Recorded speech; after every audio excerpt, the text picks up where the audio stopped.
జగన్మోహన్ రెడ్డి గారి కొత్త ఆలోచన వచ్చింది.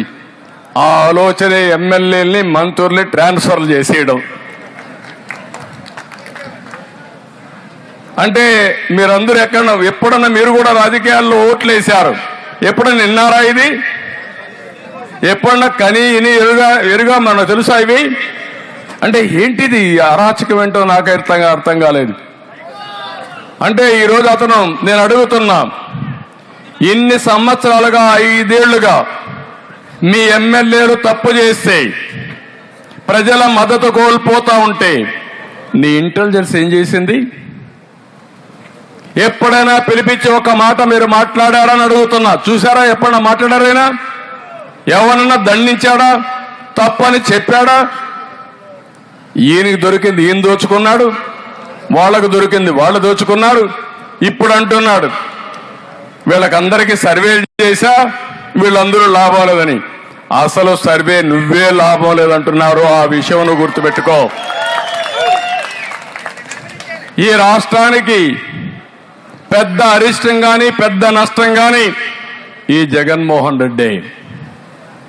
ఇతను రాజకీయాల్లో లేకపోతే ఈ రాష్ట్రం ఇంత విధ్వంసం అయ్యేది కాదు.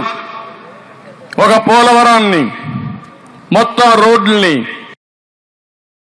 ఇండస్ట్రీస్ అన్ని తరిమేయడం, ఒక అమరావతిని నాశనం చేయడం, ఏ ప్రాజెక్టు పూర్తి చేయకుండా పోవడం, విపరీతంగా అప్పులు తేవడం, ఇష్టానుసారంగా అధికార దుర్వినియోగం చేసి అవినీతి చేసి కడాన మీరు చూస్తే ఋషికొండ లాంటి హిస్టారికల్ మాన్యుమెంట్ ని ఎక్కడికక్కడ తవ్వేసి ఈరోజు అక్కడ కూడా ఒక పెద్ద ఇల్లు కట్టాడు, ప్యాలెస్ కట్టాడు.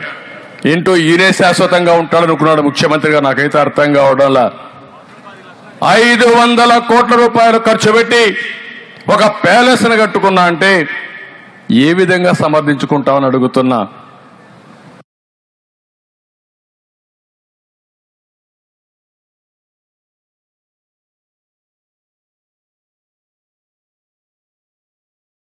నేనేదో మా ఇంటికి అప్పుడే చిన్న రోడ్డు వేశారు, ఎంత 100 అడుగులు 100 గజాలు. దానికే ప్రతిరోజు విమర్శించిన వ్యక్తి ఈ రోజు మీ ఇంటికైతే 4 లేన్ రోడ్డు వేసుకున్నాను. నేను దాని గురించి కూడా మాట్లాడడం వల్ల విపరీతంగా. సరే, అవన్నీ నేను చిన్న విషయాలు నేను మాట్లాడలేదు. కానీ ఈరోజు అమరావతిని విశాఖపట్నానికి తీసుకుపోతానంటే కోర్టులు ముట్టికాయలు వేసే పరిస్థితికి వచ్చింది.